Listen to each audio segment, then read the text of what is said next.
আসসালামু আলাইকুম my YouTube family, কেমন আছেন সবাই? আই হোপ সবাই ভালো আছেন। আলহামদুলিল্লাহ, আমরাও সবাই ভালো আছি। মাই ভিলেজ লাইফ আয়েশা চ্যানেলে সবাইকে স্বাগত। নতুন একটি ভিডিও স্টার্ট করলাম।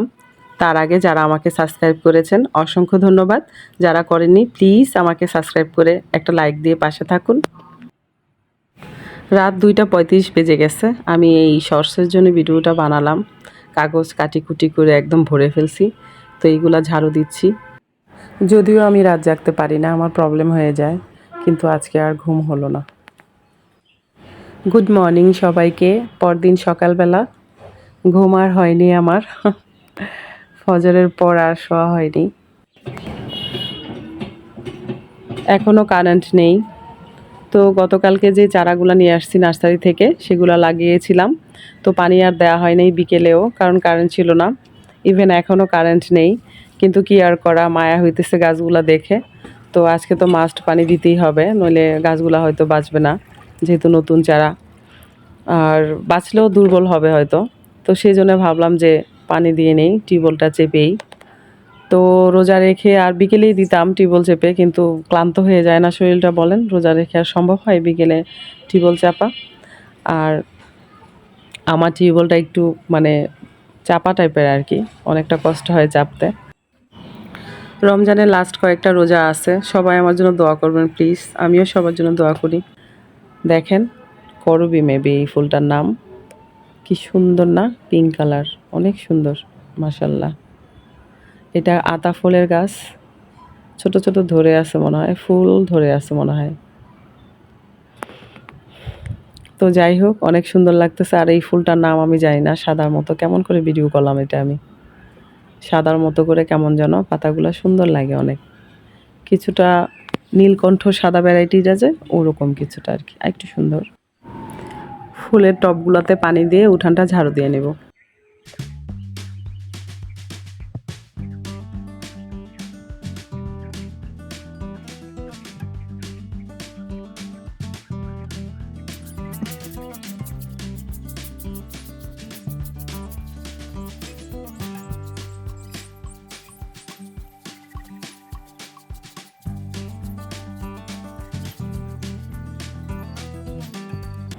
তো ঝাড়ু দেওয়ার জন্য ও চলে আসছে, আমি অর্ধেক ঝাড়ু দেওয়ার পর। তো বলতেছে ওর প্রবলেমের কথা। ওর আসতে অনেকটা দেরি দেখেই আমি দেওয়া শুরু করছিলাম ঝাড়ু। তো যাই হোক, এসে পড়েছে, ভালো হয়েছে আলহামদুলিল্লাহ। ওকে দিয়ে নিয়েছি। আর এখন আমি একটু ফ্রেশ হয়ে পাশে এক জায়গায় যাব, একটা দোকানে যাব, আসলে পাশেই হিন্দু বাড়ির দিকে যাব। তো ঝাড়ু দেওয়ার পরে উঠানটা অনেক ফর্সা লাগতেছে, সুন্দর লাগতেছে। আর ওই যে অন্ধকার ছিল, ভাবছি বৃষ্টি হবে, এখন ফর্সা হয়ে গেছে। আর দুদিন ধরে তো কি রৌদ্র উঠে, কি গরম, বয়েল হয়ে যাচ্ছে একদম দিন দিন।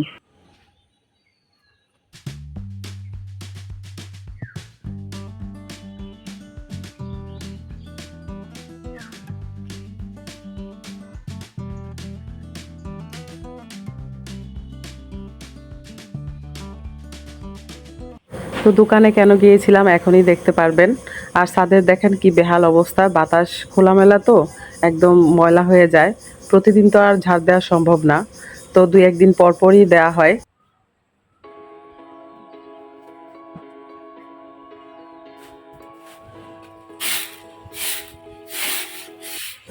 তো পরিষ্কারও করলাম, তার সাথে ছাদরা একটু সুন্দর করে গুছিয়েও নিলাম, মানে এই জায়গাটা আর কি সুন্দর করে গুছিয়ে নিলাম। আর এই দেখুন কি নিয়ে আসছি দোকান থেকে। 2টা সিমেন্টের চুলা 1300 টাকা নিয়েছে, আর ভাড়া 70 টাকা। তো নিচে আসার পরে তো কারেন্ট নাই, কি আর বলবো। তো ফ্লোরে শুয়েছিলাম, তারপর কারেন্ট আসলো। তো ঝটপট এসে কিছু মাজা ঘষার জিনিস ছিল সেগুলো মেজে নিচ্ছি। তো বোতল 2টা ভালো করে ধুয়ে নিলাম, তারপর পানি তুলবো। অবশ্যই এই কল থেকে না, চুলার পাশে একটা কল আছে যেটা ডাইরেক্ট আসে পানি। যে মোটরটা স্টার্ট হয়েছে যেহেতু এখন, ওখান থেকে পানিটা তুলে নিলাম। এই যে লাইনটা দেয়া আছে এখানে। তো এইসব পরে গুছাবো, এখন আর শরীরে অতটা এনার্জি আসলে আমার নাই। তো ঘরে গেলাম, যাই তো রেস্টের কোনো কথাই নাই, ঘরটা ঝাড়ু দেব। ঝাড়ু দিয়ে যেহেতু অনেকটা বেলা বেজে গেছে, ঘরটা মুছে তারপরে গোসলটা করে নামাজ পড়ে নেব। শয়তানের ধোঁকাবাজের প্রতারণায় পড়ো না। ওইসব নামকরা রাজা বাদশারা কোথায়? তারা বড় বড় শহর তৈরি করেছিল, কত মিষ্টি পানি, পুকুর আর ঝর্ণা করেছিল। ফুলে ফুলে সুশোভিত বাগান আবাদ করেছিল। সুরম্য ও অট্টালিকা আর প্রাসাদ রচনা করেছিল। তার ভেতরে বাহিরে সাজিয়েছিল চোখ ঝলসানো পাথর আর রং দিয়ে। কে বাস করে আজ সেখানে? এর স্রষ্টা আজ কোথায়? এর স্রষ্টা খুব অল্প কদিন ছিল এখানে, সব ফেলে চলে গেছে, পড়ে আছে নির্জন কবরে। সেখানে গাঢ় আধার, বাতাস নেই, স্ত্রী পুত্র স্বজন নেই, আনন্দ নেই। আল্লাহ তাআলা তার অসীম দয়ার কারণে এইসব মানুষকে দিয়েছিলেন সুন্দর চেহারা, সুঠাম দেহ। তারা বুঝতো না যে কোনো সময় কেড়ে নেওয়া হবে এটা। শয়তানের ধোঁকা দিয়েছিল তাদের।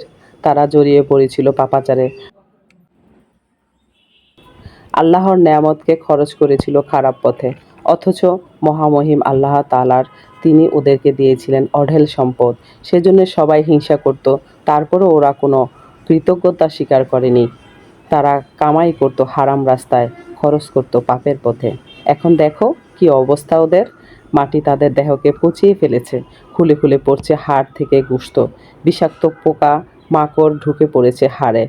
তাদের সেই হারাম টাকার কেনা খাবার থেকে তৈরি শক্তিশালী হাড়ের ক্ষমতা এখন শেষ। তো বন্ধুরা, আমার ভিডিও যদি আপনাদের ভালো লেগে থাকে তাহলে অবশ্যই লাইক কমেন্ট শেয়ার করবেন, পাশে থাকা বেল আইকনটি ক্লিক করে দিবেন যেন নেক্সট ভিডিও পোস্ট করার সাথে সাথে নোটিফিকেশনটি আপনারা পেয়ে যান। তাহলে আজকের মতো এখানেই রাখছি। সবসময় পরিবারকে সময় দেন, সুস্থ থাকুন, ভালো থাকুন, অবশ্যই পজিটিভ থাকুন। তাহলে আজকের মতো এখানেই রাখছি। আল্লাহ হাফেজ।